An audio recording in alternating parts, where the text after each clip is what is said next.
नमस्कार दोस्तों, क्या आप जानते हैं कि ईस्ट इंडिया कंपनी ने कैसे भारत पर कब्जा कर लिया? ब्रिटिश साम्राज्य की असली सच्चाई क्या है? आज हम उस इतिहास की बात करेंगे जो हमें किताब में नहीं पढ़ाया जाता। 1765 से 1945 के बीच भारत में क्या हुआ था जिसने हमारे देश की दिशाएं बदल दी?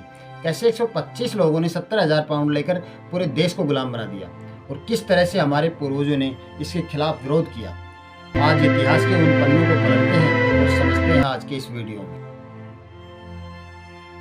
तो अगली बार जब भी हॉलीवुड मूवी देखकर तालियां बजाओ जिसमें एक महान ब्रिटिशर हिटलर से वीरतापूर्वक लड़ रहा हो, तो इस बात जरूर ध्यान रखना कि उस लड़ाई का खर्चा आपके पूर्वजों की कमर तोड़कर निकाला गया है। अगली बार जब भी कोई वेस्टर्न कंट्री की तारीफ करे तो उनसे पूछना कि 1765 से 1945 के बीच क्या हुआ था जिसने भारत का पूरा इतिहास बदल दिया था। और कुछ बिजनेस हाउस की बातें पढ़ेंगे तो वो बताते हैं कि उनका बिजनेस मॉडल कितना सफल था, लेकिन असल में वो अंग्रेजों की दलाली करते थे। वेस्ट में फ्री ट्रेड की बात तो बहुत करता है, लेकिन अगर आप देखोगे Cambridge economy history of India में तो इसका जिक्र आपको कहीं नहीं मिलेगा। आज भी डिस्ट्रिक्ट एडमिनिस्ट्रेटिव ऑफिसर को कलेक्टर कहा जाता है। ये सब मॉडर्न पूंजीवादी ग्लोबल सिस्टम इसी लूट पर बना हुआ है। अंग्रेजों ने भारत से बहुत पैसा लूटा था, लेकिन आज उनके हालात देखिए कितने बुरे हाल हैं। जब भी हम 1947 से पहले की बात करते हैं तो हम कहते हैं कि ब्रिटिशर ने इंडिया को कॉलोनाइज किया था, गुलाम बनाया था, लेकिन असल में इंडिया को एक गुलाम एक प्राइवेट कंपनी ने बनाया था। और एक प्राइवेट कंपनी इतने बड़े देश को गुलाम कैसे बना सकती है? 125 लोगों की बनाई हुई कंपनी 70,000 पाउंड लेकर पूरे देश को गुलाम बना देती है। अगर आप अपने आसपास के लोगों को पूछते हैं तो आपको अलग अलग तरह की बातें सुनने को मिलती है कि कैसे इंडिया को एक योजना के तहत, लेकिन बहुत ही कम लोग इसकी असली कहानी जानते हैं कि कैसे इंडिया को एक योजना के तहत एक प्राइवेट कंपनी ने लूटा था और फिर उसी कंपनी को एक भारतीय संजीव मेहता ने खरीदा और बदला लिया। एक प्राइवेट कंपनी ने भारत को गुलाम बनाया था, लेकिन सवाल यह है कि एक प्राइवेट कंपनी इतने बड़े देश को गुलाम कैसे बना सकती है, चाहे आप भारत में हो या भारत से बाहर। ये बात किसी न किसी चर्चा में हमारे सामने आ ही जाती है। इसलिए इस वीडियो को इस तरह से तैयार किया गया है कि इसे देखने के बाद आप पूरी दुनिया के किसी भी कोने में जाकर समझदारी से चर्चा कर सकते हैं। और अब आता है साल 1599, जब मसाले खासकर ब्लैक पेपर बहुत ही कीमती आइटम थी। इसे उस समय ब्लैक गोल्ड भी कहा जाता था। उस समय डच का स्पाइस ट्रेड पर बहुत कंट्रोल था और ब्रिटेन को भी डच ही सप्लाई करता था। 1599 में डच ने ब्लैक पेपर की कीमत 5 सीलिंग बढ़ा दी। इससे ब्रिटिशर नाराज हो गए और इस बात से अंग्रेज बहुत नाराज हो गए। और उसके एक महीने बाद 24 सितंबर 1599 को लंदन के 24 बड़े व्यापारियों ने मिलकर एक मीटिंग करते हैं और उस मीटिंग में डिसीजन लिया जाता है कि डच की मनमानी को खत्म करना होगा और उन्हें अपना खुद का स्पाइसी ट्रेड शुरू करना होगा। इन व्यापारियों ने 125 शेयर होल्डर्स को मनाकर 72,000 पाउंड इकट्ठा कर लिए और एक कंपनी बनाई जिसका नाम रखा the governor and company. Company तो बन गई, लेकिन उन्हें रानी एलिजाबेथ से परमिशन भी लेनी थी। और इसके 3 महीने बाद 31 दिसंबर 1599 को रानी एलिजाबेथ उन्हें एक रॉयल चार्ट देती है। इस राजकीय आदेश का मतलब था कि अब ईस्ट इंडिया कंपनी जो इंग्लैंड में स्थापित है वो पूरी दुनिया के विभिन्न स्थानों पर जाकर स्पाइस और बाकी माल सस्ते में खरीद सकती है और यूरोप में महंगे दामों पर बेच सकती है। ये रॉयल चार्ट 15 साल के लिए दिया जाता है और इसमें एक एरिया भी फिक्स किया जाता है और उस क्षेत्र का नाम था गुड होप, जो दक्षिण अफ्रीका में था। और दूसरा क्षेत्र दिया जाता है अमेरिका के मैगलन जल संधि के बीच में। ये क्षेत्र इसलिए दिया जाता है क्योंकि यहाँ पहले से ही ब्रिटेन काफ़ी सक्रिय था और इसी कारण से इस कंपनी का नाम पड़ता है ईस्ट इंडिया कंपनी। रानी को पहले से ही पता था कि इन क्षेत्रों में और भी देश व्यापार कर रहे हैं, इसलिए ईस्ट इंडिया कंपनी के लिए वहाँ पहले से ही कंपटीशन बहुत ज़्यादा था। रानी ने कहा इंग्लैंड की तरफ से सिर्फ ईस्ट इंडिया कंपनी ही वहाँ जाकर व्यापार करेगी, कोई और कंपनी नहीं जाएगी। इस डिसीजन का मतलब था कि अगर कोई अन्य अंग्रेज कंपनी इस क्षेत्र में जाकर व्यापार करती हुई पाई जाती है तो उसका सारा सामान जब्त कर लिया जाएगा। इस प्रकार से ईस्ट इंडिया कंपनी के पास एक खास अधिकार प्राप्त हो जाता है और उसके साथ ही इस कंपनी ने व्यापार के नाम पर ब्रिटिश साम्राज्य का विस्तार करना शुरू कर दिया। अंग्रेजों ने यह डिसीजन इसलिए लिया था कि ईस्ट इंडिया कंपनी ही एकमात्र कंपनी होगी जो इन क्षेत्रों में व्यापार करेगी। अगर कोई और कंपनी ऐसा करने की कोशिश करती है तो उसका सारा सामान जब्त कर लिया जाएगा। इन क्षेत्रों में पहले से ही कंपटीशन जाता था और अपनी ही कंपनी के साथ कंपटीशन करना सही डिसीजन नहीं हो सकता। इसलिए रानी ने फैसला लिया कि ईस्ट इंडिया कंपनी को इन देशों में व्यापार करने में कोई दिक्कत नहीं होगी। इसलिए महारानी ने उसको ज़रूरत से ज़्यादा ही पावर दे दी, जैसे खुद के पैसे छापना, जिस क्षेत्र में व्यापार करेंगे वहाँ पर अपना कानून बनाना, विदेश नीति रखना, कोर्ट चलाना और सज़ा देना, आर्मी रखना और पूरे देश को कंट्रोल करना। उदाहरण के तौर पर मान लीजिए कि एक दिन मुकेश अंबानी मोदी जी के पास जाएं और कहने लग जाएं कि मसालों की बहुत ज़रूरत है और ऑस्ट्रेलिया में बहुत अच्छे और सस्ते रेट पर मसाले हैं, तो वहाँ पर एक कंपनी खोलना चाहते हैं और व्यापार शुरू करना चाहते हैं और मोदी जी उसके लिए परमिशन दे देते हैं। ये देश के लिए बहुत अच्छा रहेगा, इसलिए उस देश में आपकी ही कंपनी काम करेगी ताकि कंपटीशन ना हो। साथ ही मोदी जी ये भी कह देते हैं कि वहाँ जाकर आप अपने हिसाब से कानून बना लेना, कोर्ट भी चला सकते हैं, सज़ा भी दे सकते हैं और ज़रूरत पड़े तो ऑस्ट्रेलिया की ज़मीन का उपयोग भी कर सकते हैं। वहाँ के कानून के बारे में ज़्यादा मत सोचना, बस जाकर हमारे देश का फ़ायदा करवाओ। कुछ इसी तरह की पावर ईस्ट इंडिया कंपनी को दी जाती है। ब्रिटिश पार्लियामेंट ने ईस्ट इंडिया कंपनी के व्यापारिक गतिविधियों के लिए बहुत सारी पावर दे दी थी, लेकिन इसमें एक बहुत बड़ा रिस्क था और ब्रिटिशर उतने पैसे वाले नहीं थे, इसलिए उन्होंने ईस्ट इंडिया कंपनी को एक ज्वाइंट स्टॉक कंपनी की तरह बनाया। इसका मतलब ये था, कंपनी में काम किए बिना कोई भी पैसा लगा सकता है और स्टॉक खरीद सकता है। जब कंपनी को लाभ होगा तो शेयर होल्डर्स को भी लाभ मिलेगा। ये वही तरीका था जैसे आज हम शेयर खरीदते हैं। ईस्ट इंडिया कंपनी का एक ही उद्देश्य था, मुनाफा कमाना। जिन शेयर होल्डर्स ने कंपनी में पैसा लगाया है उन्हें मुनाफा दिलाना, चाहे उसके लिए नियम टूटे या किसी का नुकसान हो, उन्हें कोई फर्क नहीं पड़ता था, क्योंकि उन्हें रानी सपोर्ट करती थी, इसलिए नियम तोड़ने में कोई संकोच नहीं करते थे। कंपनी का काम बहुत रिस्की था, इसलिए उन्हें वर्कर्स नहीं मिल रहे थे। उन्होंने लंदन के न्यूगेट जेल और बेडलूम लोनेटिक असाइलम से लोगों को उठाया और इन्हें अपनी कंपनी के जहाज पर लगाया। इन सब तैयारियों के बाद ईस्ट इंडिया कंपनी के लोग इंडोनेशिया के मलुक आइलैंड पर जाते हैं। शुरू में उनका इंडिया जाने का कोई प्लान नहीं था।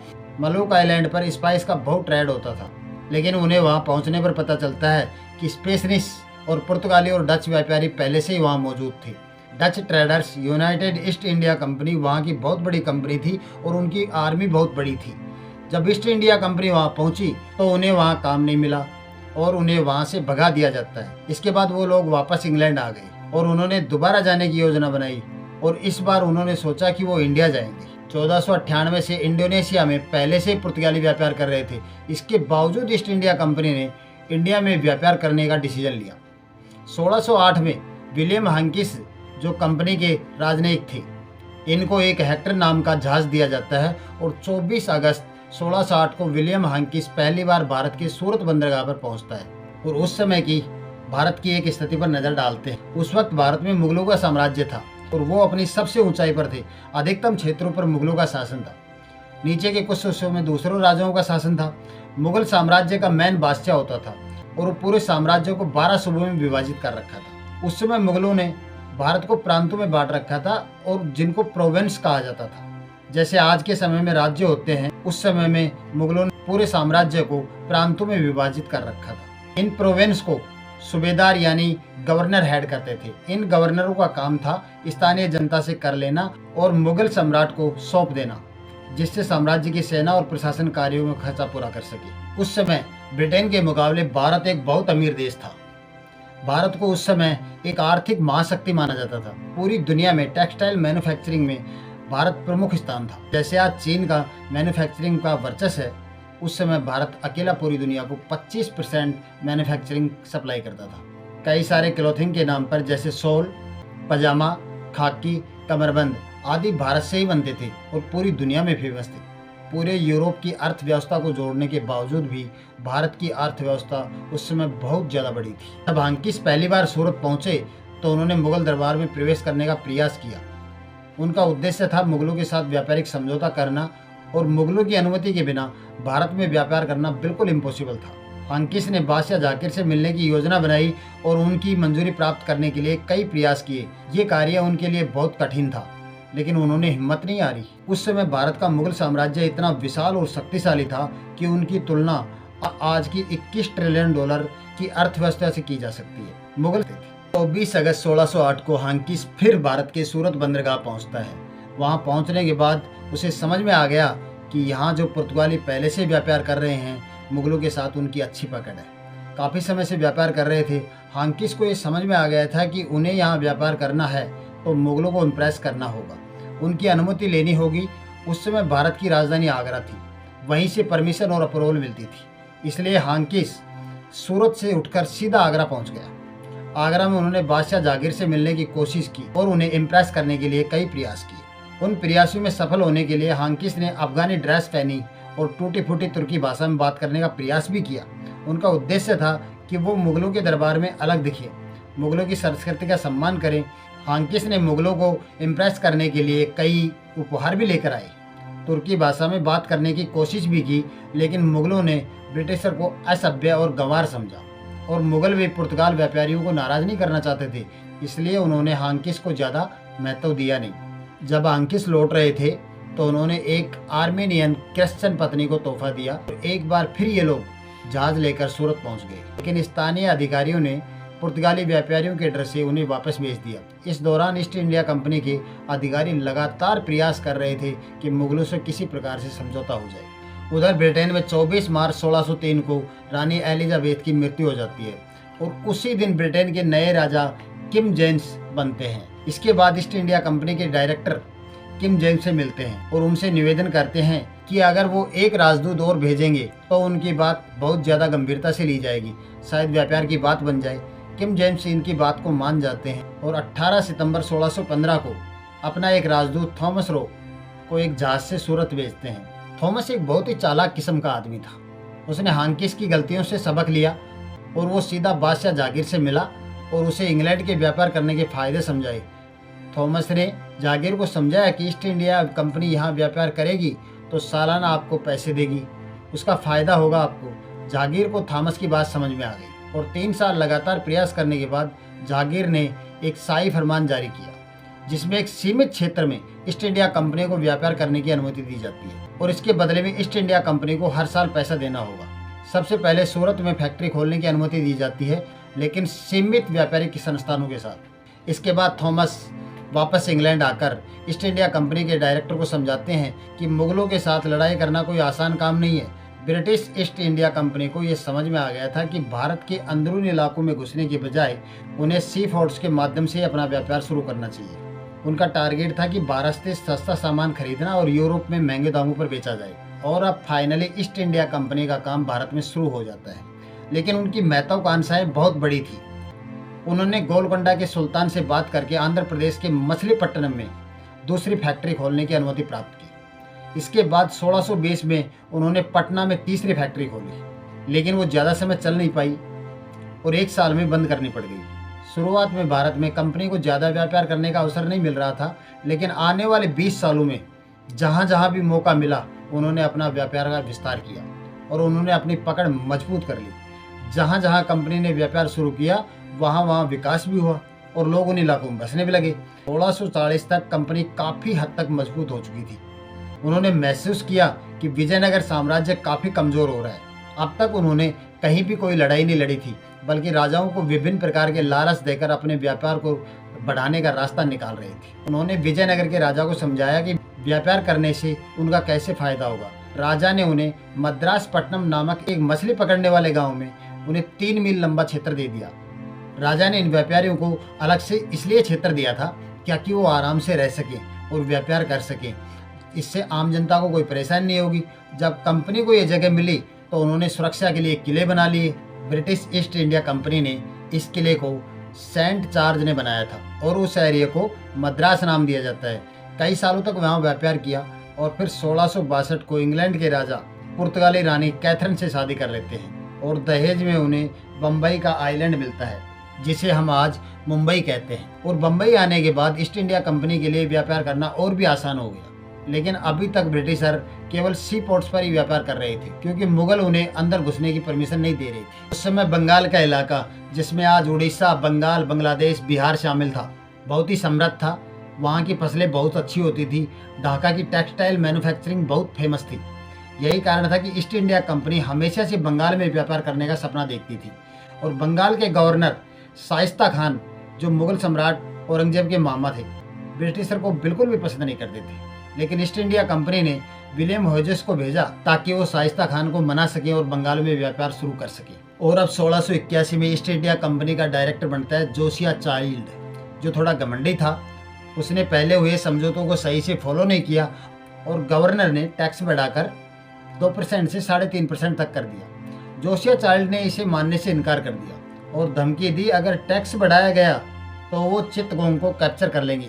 और 1686 में गुस्से में आकर जोसिया चाइल्ड ने लंदन से 19 वारशिप और 200 कैनन्स और 600 सोल्जर्स बुलाकर मुगलों पर हमला कर दिया और ये पहली बार था जब ईस्ट इंडिया कंपनी ने सीधा युद्ध किया था।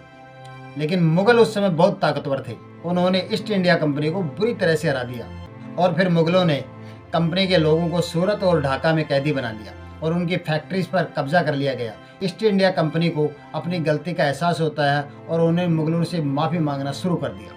कई सालों तक माफ़ी मांगने के बाद 1690 में उन्हें माफ़ कर दिया जाता है, लेकिन उनके ऊपर 1.5 लाख रुपए का जुर्माना लगा दिया जाता है।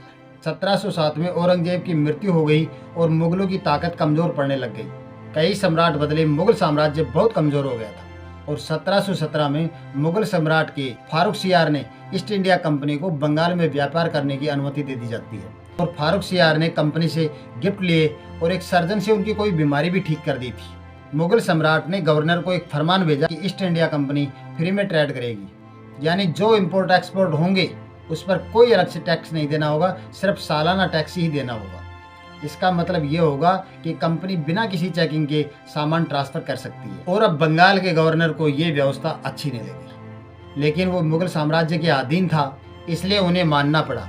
मुगल साम्राज्य सूबों में अलग अलग था जिनके गवर्नर होते थे। जैसे जैसे मुगल साम्राज्य कमज़ोर होता गया, कई राज्य आज़ाद होते चले गए और गवर्नरों ने खुद को नवाब घोषित कर लिया। बंगाल के गवर्नर ने खुद को आज़ाद घोषित कर लिया और फिर नवाब बना लिए, लेकिन अभी भी वो मुगल साम्राज्य को टैक्स देते थे। बाकी सूबों ने टैक्स देना बंद कर दिया था, जिससे मुगल साम्राज्य वित्तीय संकट में आ गया था। अब केवल बंगाल से ही टैक्स रेवेन्यू आता था। 1756 में बंगाल के नवाब अलीवर्दी खान की मृत्यु हो गई और सिराज नए नवाब बनते हैं। सिराज एक बहुत ही सख्त शासक थे। उन्होंने ब्रिटिश व्यापारियों की गतिविधियों से बहुत समस्याएं थी।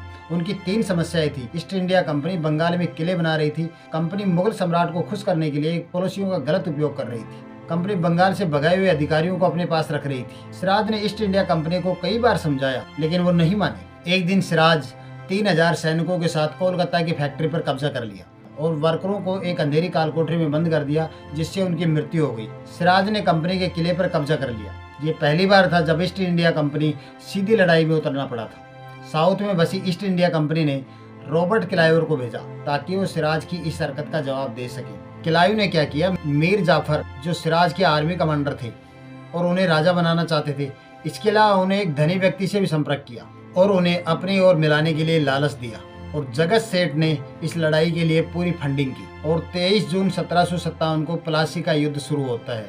सिराज के कमांडर मीर जाफर ने ब्रिटिश के साथ मिलकर धोखा दिया। युद्ध के दौरान बारिश होने से सिराज के हथियार बेकार हो गए, जबकि ब्रिटिशर ने अपने हथियार छुपा रखे थे। मीर जाफर अपनी फौज को पीछे हटा लेते हैं और ब्रिटिशर युद्ध जीत जाते हैं। ईस्ट इंडिया कंपनी ने वादे के अनुसार मीर जाफर को बंगाल का नवाब बना दिया, लेकिन कंपनी ने मीर जाफर को नवाब इसलिए बनाया था क्योंकि वो अपने वादे के पक्के थे, बल्कि इसलिए क्योंकि वो पपेट राजा के माध्यम से अपनी व्यापार की नीतियाँ और टैक्स का कंट्रोल करना चाहते थे। और अब ईस्ट इंडिया कंपनी ने बंगाल पर 3 करोड़ रुपए का जुर्माना लगाया जाता है, जो आज के हिसाब से लगभग 3000 करोड़ रुपए के बराबर है। उन्होंने कहा कि इस लड़ाई में इतना खर्चा हुआ है, इसलिए बंगाल को ये पैसा देना पड़ेगा। प्लासी के युद्ध के बाद ब्रिटिशर को समझ में आ गया कि असली कमाई तभी हो सकती है जब उनका प्रशासन पर कंट्रोल हो, इसलिए उन्होंने स्थानीय लोगों को अपनी सेना में भर्ती करना शुरू कर दी और इंग्लैंड से और सेना मंगवाई। 1764 में ईस्ट इंडिया कंपनी ने बंगाल के नवाब के खिलाफ बक्सर की लड़ाई लड़ी और जीत हासिल की। इसके 1 साल बाद 1765 में इलाहाबाद की संधि हुई, जिसमें रॉबर्ट क्लाइव ने खुद को बंगाल का गवर्नर और कमांडर इन चीफ घोषित कर दिया। ईस्ट इंडिया कंपनी ने बंगाल, बिहार और उड़ीसा से इतना टैक्स कलेक्ट किया था कि वहां अकाल पड़ गया और 1770 में बिहार और बंगाल में भयंकर अकाल पड़ गया और लगभग 70 लाख से 1 करोड़ लोग मारे जाते हैं। बक्सर की लड़ाई के बाद नॉर्थ इंडिया पूरी तरह से अंग्रेजों के कंट्रोल में आ जाता है, लेकिन उनका लालच अभी भी खत्म नहीं हुआ। वे साउथ इंडिया पर भी कब्जा करना चाहते थे। मैसूर के राजा हैदर अली और उनके बेटे टीपू सुल्तान ने ईस्ट इंडिया कंपनी की गतिविधियों पर रोक लगा देते हैं। 1761 और 1780 के बीच में मैसूर की कई लड़ाइयों में हैदर अली और टीपू सुल्तान ने अंग्रेजों को कई बार हराया। 1783 में टीपू सुल्तान राजा बनते हैं। उन्होंने अपनी सेना को आधुनिक बनाया। ईस्ट इंडिया कंपनी ने भारत को इतनी बेरहमी से लूटा कि वहां पर भुखमरी फैल गई और बहुत सारा लूटकर पैसा ब्रिटेन ले गई। खुद दिन ब दिन ताकतवर होते गए और बक्सर की लड़ाई के बाद नॉर्थ इंडिया पूरी तरह से अंग्रेजों के कंट्रोल में आ गया था, लेकिन उनका लालच अभी भी खत्म नहीं हो रहा था। अब वो साउथ इंडिया पर भी कब्जा करने की सोच रहे थे, वहाँ के व्यापार पर कंट्रोल करने की योजना बना रहे थे। मैसूर का क्षेत्र जिसे मालाबार कोस्ट के नाम से जाना जाता है। वहाँ व्यापार बहुत ज़्यादा होता था। मैसूर के राजा हैदर अली और उनके बेटे टीपू सुल्तान इस क्षेत्र को नियंत्रण करते थे। वो ईस्ट इंडिया कंपनी की सभी गतिविधियों के बारे में जानते थे, इसलिए वो अपने क्षेत्र में उनकी चलने नहीं देते थे। इसका एक कारण ये भी था कि मैसूर के राजा कंपनी की हरकतों को पहले से ही जानते थे। दूसरा कारण ये था कि मैसूर के राजा फ्रेंच कंपनियों के साथ व्यापार करते थे, इसलिए अंग्रेजों को दूर रखना चाहते थे। 1761 में मैसूर किंगडम और ईस्ट इंडिया कंपनी के बीच युद्ध हुआ, जिसमें हैदर अली ने ईस्ट इंडिया कंपनी को बुरी तरह से हराया। और फिर 1780 में फिर से युद्ध हुआ, जिसमें फ्रेंच ने मदद की और इस युद्ध के बीच हैदर अली की मृत्यु हो जाती है और टीपू सुल्तान उसके बाद में वहाँ के नए राजा बनते हैं। 1783 में टीपू सुल्तान राजा बनते ही और इस युद्ध में काफ़ी क्षेत्र ईस्ट इंडिया कंपनी के हाथ में चला जाता है और फिर वहाँ एक समझौता होता है। लेकिन टीपू सुल्तान जानते हैं कि ये लड़ाई फिर से होगी और इस बार उन्होंने पूरी तैयारी पहले से ही शुरू कर दी। टीपू सुल्तान एक आधुनिक तकनीक प्रेमी थे। उन्होंने फ्रांस से नए नए तरह के हथियार मंगवा लिए और अपनी सेना को आधुनिक बनाया। दूसरी ओर ईस्ट इंडिया कंपनी ने भी टीपू सुल्तान को हराने के लिए तरह तरह की योजना बना रही थी। इसके बाद ईस्ट इंडिया कंपनी ने टीपू सुल्तान को हराने के लिए अपनी सेना को और भी मजबूत कर लिया और उसके खिलाफ एक भयंकर आक्रमण करने की योजना बनाई। अंग्रेजों ने भी इस युद्ध में अपना योगदान दिया और अपनी सेना को टीपू सुल्तान से लड़ने के लिए तैयार किया और इस युद्ध के बाद ईस्ट इंडिया कंपनी ने टीपू सुल्तान को हरा दिया और उसके राज्य पर अपना कंट्रोल कर लिया।